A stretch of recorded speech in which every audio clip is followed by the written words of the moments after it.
Hello everyone, Jim Roy here with LuxManor Real Estate. This is the first video in our series of waterproofing a basement.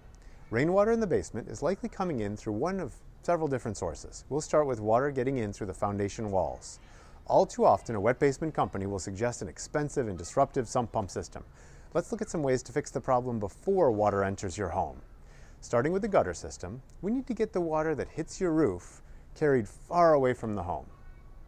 In a heavy rain, go outside and see if water is falling into your gutter system or if it's somehow missing it.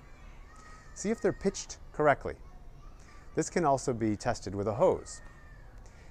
This is the first step in making sure your basement stays dry. If your gutters are clogged or are pulling away from the home, water could be landing too close to the foundation walls. I prefer to keep my gutters clean using gutter guards.